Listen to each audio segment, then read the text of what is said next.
আমি এখন জাপানের একটি মাঠে এসেছি। মূলত এটা শহরের পাশেই এই মাঠটি, এবং এখানে কিভাবে ধান কাটা হয় মেশিন দিয়ে ব্যবস্থা সেটা আমরা দেখব আজকের এই ভিডিওতে। কিভাবে ধান কাটা হয়, মূলত এখন ধান কাটা হয়ে গিয়েছে, অর্থাৎ এখানে এই মেশিনটার হিতোমে বোরো, এটা জাপানিজ নাম।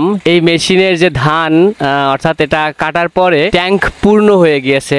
এখন ইনি এই যে কৃষক দম্পতি, তারা এখন এই ধানের যে ট্যাঙ্কটা ফিল আপ হয়ে গেছে, এখন ইনারা এটাকে খালি করবে, অর্থাৎ এই যে মূলত এটাকে ট্রান্সফার করবে, এবং সেটা আমরা দেখাই যে কিভাবে এটা ট্রান্সফার করে। এটা খুব সুন্দর একটি ব্যবস্থা, এবং বাংলাদেশের জন্য কৃষিকে ডেভেলপ করার জন্য, আধুনিকায়ন করার জন্য এই মেশিনটা খুবই বেশি গুরুত্বপূর্ণ। এই জন্যই আমি ভিডিওটা নিয়ে আসলাম যে এরা আসলে মাত্র দুইজন ব্যক্তি, এরা হাজব্যান্ড এবং ওয়াইফ দুজনই, এবং এই পুরো মাঠের ধানগুলো এনারা আজকে কাটবে। এবং আমি ওনাদের সাথে কথা বললাম, বললো যে তারা দুজনই মাত্র, এবং তাদের কাজ হলো এই ধানগুলোকে মূলত কাটা, এবং এখান থেকে ধান কেটে ইনস্ট্যান্টলি কিন্তু এটা মাড়াই হয়ে যাচ্ছে, অর্থাৎ এই মেশিনের সাহায্যে সরাসরি ধানটা মাড়াই হয়ে একেবারে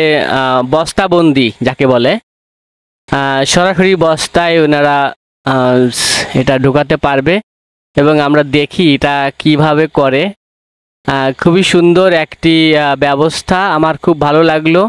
এই মেশিনটার নাম হিতোমে বোরো, জাপানিজ নাম হয়তো আমার একটু ভুল হতে পারে, তবে আপনারা এটা দেখে নেবেন যে এই যে আমরা দেখছি এটা আসলে ইনস্ট্যান্টলি মেশিনটা থেকে কিন্তু ধানটা ওইখানে গিয়ে পড়ছে, এবং খুবই সুন্দর একটি ব্যবস্থা, খুবই ভালো লাগলো। চলুন আমরা একটু কাছে যাই, কাছে গিয়ে দেখি। হ্যাঁ, ধানটা এখন পড়ছে, খুবই সুন্দর। ধানটা আসলে ভিতর থেকে এই ট্যাঙ্ক থেকেই আসছে মূলত, এখান থেকে ট্যাঙ্ক থেকে ধানটা এসে জাস্ট এখানে এই বক্সের মধ্যে পড়ছে। এখানে অনেকগুলোই ধান, আমরা একটু কাছে গিয়ে দেখি এটা কিভাবে করে। এবং ধানগুলো হয়তো খুবই পরিষ্কার, কারণ পরিষ্কার বোঝা যাচ্ছে যে পরিষ্কার ধান, একেবারে নিট অ্যান্ড ক্লিন। আমরা ধান মাড়াই করলে যেমনটা হয় ঠিক তেমনটাই এখানে বোঝা যাচ্ছে।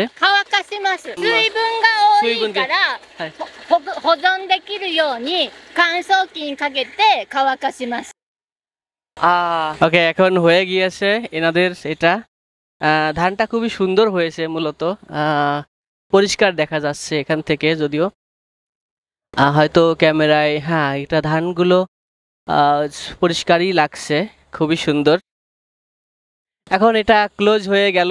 ক্লোজ হয়ে যাওয়ার পরে এখন আমরা দেখি কিভাবে ধান কাটে, সেটা আমরা এখন দেখব। এখন উনি ধান কাটার জন্য মেশিনটাকে উনি নিয়ে যাচ্ছে, এই হিতোমে বোরো মেশিনটার নাম মূলত। এবং আমরা যখন কাছাকাছি চলে আসবে তখন আমরা দেখব কিভাবে কাটা শুরু হয়। এবং এই ধান কাটতে সাধারণত এই পুরো মাঠের ধান কাটতে 2 থেকে 3 ঘন্টা লাগবে, এবং খুব বেশি দ্রুত কাটে সেটা তেমনটা নয়, খুব ধীরে ধীরেই ধানগুলো কাটে মেশিনে, কারণ ধানটা কাটার পর ইনস্ট্যান্টলি মেশিনের ভিতরে যায়, এবং সেখান থেকে কিন্তু এই যে ধানের যে আগাছা, ধানের যে কাণ্ডগুলো, এগুলো কিন্তু আলাদা হয়ে কেটে কেটে টুকরো হয়ে বাইরে বের হয়ে যায়। এটা মেশিনের মধ্যে কখনোই থাকে না, শুধু ধানের যে ধানগুলোই কিন্তু মেশিনের মধ্যে থাকে, চলে যায় এখানে সর্টিং হয়ে। এটা একটা ভালো ব্যবস্থা। প্রথমে যখন ইনি মেশিনটা নিয়ে যখন ধানের ক্ষেতে যখন প্রবেশ করবে তখন ম্যানুয়ালি এগুলো কাটতে হয়। এখানে কয়েকটা ম্যানুয়ালি কাঁচি দিয়ে কাটা দেখা যাচ্ছে, অর্থাৎ রাস্তা পরিষ্কার করে প্রথমে যখন মাঠে প্রবেশ করবে তখন রাস্তা পরিষ্কার করে এভাবে প্রবেশ করে, এরপরে মাঠের ভিতরে গিয়ে তখন সুন্দর করে লাইন ধরে কাটতে শুরু করে।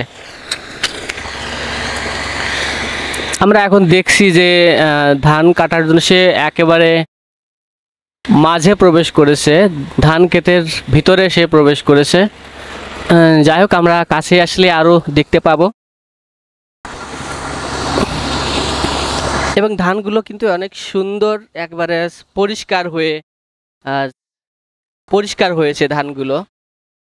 ধানের মধ্যে কোনো ময়লা আবর্জনা নেই আসলে। এখন আমরা দেখব যে ধানটা আসলে একেবারে কিভাবে মেশিনটা ধানের যে গাছগুলো এই কিভাবে মেশিনের ভিতরে যায় সেটা আমরা সচক্ষে দেখব।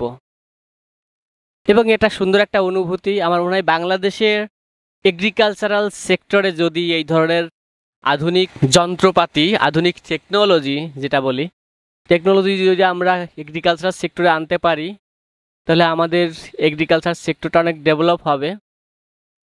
এগ্রিকালচার সেক্টর আমাদের অনেক বেশি অবহেলিত, কারণ বাংলাদেশ সরকার যদি ইচ্ছা করে তাহলে সুন্দরভাবে কিন্তু এই টেকনোলজি প্রত্যেকটা কৃষকের দ্বারগোড়ায় নিয়ে আসতে পারে। আধুনিক কৃষি ব্যবস্থা যাকে বলে সেটা তারা করতে পারে। এটা শুধুমাত্র একটা সদিচ্ছার থাকলেই হবে। আমরা এখন কাছে গিয়ে ধানের ক্ষেতটা কিন্তু একেবারে অন্যরকমভাবে সুন্দর করে ধানের ক্ষেতটা তৈরি করা, যাতে পরবর্তীতে মেশিন নামানো যায়। উনি এখন ধানটা কাটার পরে যে আগাছাগুলো কেটে যে আগাছাগুলো সেটা কিন্তু উনি সরিয়ে দিচ্ছে সুন্দরভাবে, যাতে পরবর্তীতে এখানে মেশিনটা আবার আসবে। অর্থাৎ একজন হেল্পিং হ্যান্ড এখানে দরকার হয়। তবে এখানে একটা বিষয়, সেটা হলো যে এই ধান কাটার পরে এখানে আবার ট্র্যাক্টর দিয়ে এই মাঠটাকে আবার চাষ দেওয়া হবে সাথে সাথেই। তখন এই ধানের আগাছাগুলো যাতে এক জায়গায় ক্লটিং হয়ে না যায়, সেই জন্য উনি বলল যে এগুলো সুন্দর করে একটু ডিস্ট্রিবিউট করে দিতে হবে, সব জায়গায় ছড়িয়ে দিতে হবে, যাতে পরবর্তীতে এই সমস্যাটা না হয় এবং একটা জায়গায় যাতে জমাট বেঁধে না থাকে। আমরা একেবারেই কাছাকাছি চলে আসছি। আমরা দেখি এটা কিভাবে ধানটা সে মাড়াই করার কাজ করছে ইনস্ট্যান্টলি।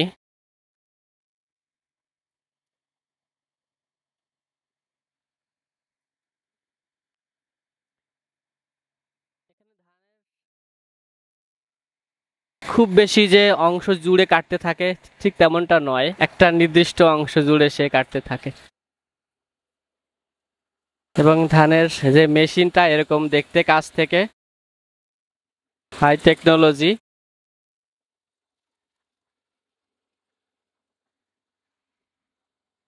আমরা এ পাশ থেকে দেখি যে কিভাবে শুরু করে।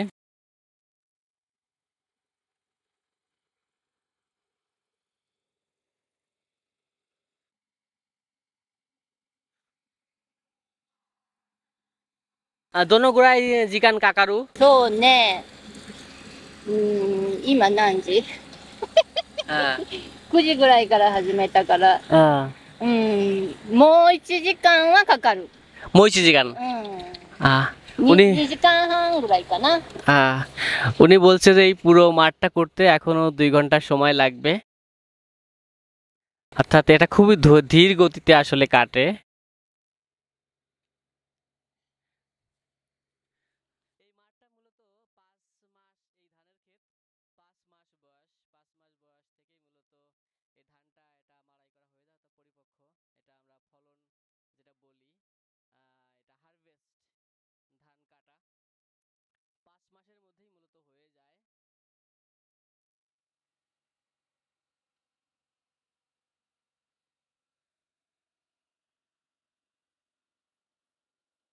এই মেশিনটার একটা অন্যরকম টেকনোলজি রয়েছে, হয়তো ব্যবস্থাপনাটাও অনেক জটিল মনে হয় আমার কাছে। সাধারণ মেশিনের থেকে অনেক আধুনিক, অনেক কিছু ভিতরে রয়েছে যেগুলো, এবং খুব পরিষ্কার পরিচ্ছন্নভাবে মাঠটা থাকা লাগবে, কারণ মাঠটা অনেক সমতল থাকা লাগবে, তাহলে সুন্দরভাবে কাটা যাবে।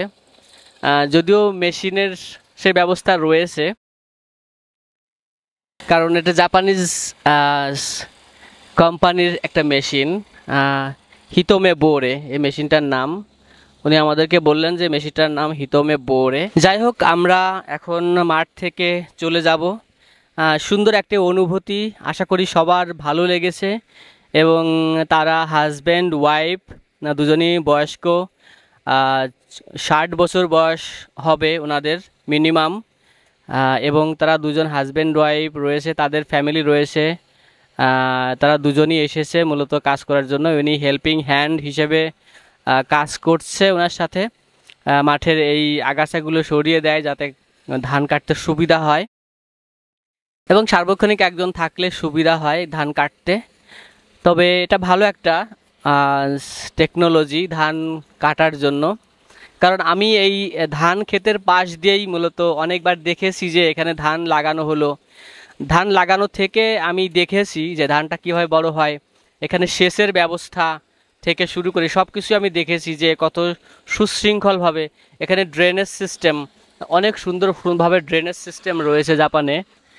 এখান থেকে কিন্তু জলটা বের হয়ে যায়। আবার ধানের ক্ষেতে জল দেওয়ার জন্য ইরিগেশনের যে ব্যবস্থা সেটা কিন্তু সুন্দর ব্যবস্থা রয়েছে, এবং জলটা যাতে সুন্দরভাবে থাকে ক্ষেতের আলগুলো কিন্তু অনেক সুন্দরভাবে মানে বাধাই করা, যাতে জলটা বাইরে বের হয়ে যেতে না পারে। এবং 5 মাসের মধ্যেই এই ফলনটা পাওয়া যায়।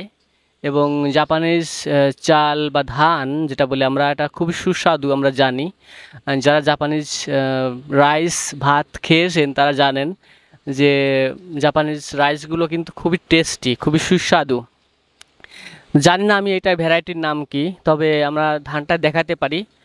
এটা খুব বেশি যে বড় ঠিক তেমন নয়, বাংলাদেশের মতোই বড় সাইজের মোটামুটি। তবে ধানের ফলন কিন্তু অনেক ভালো, কারণ কোনো ধরনের যে প্রত্যেকটা ধান কিন্তু দেখা যাচ্ছে যে সুন্দর পরিপক্কভাবে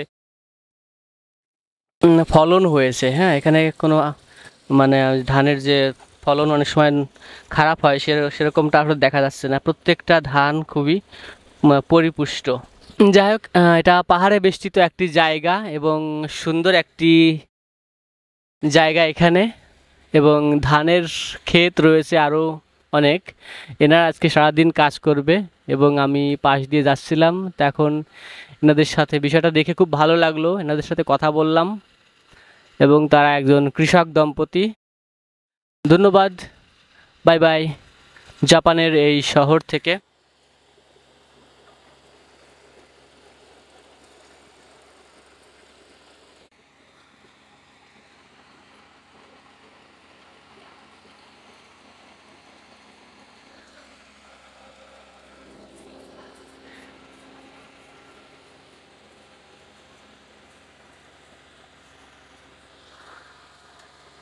মানে ম্যানুয়ালি হাত দিয়েই কিন্তু ধানগুলো মাড়াই করা যায়,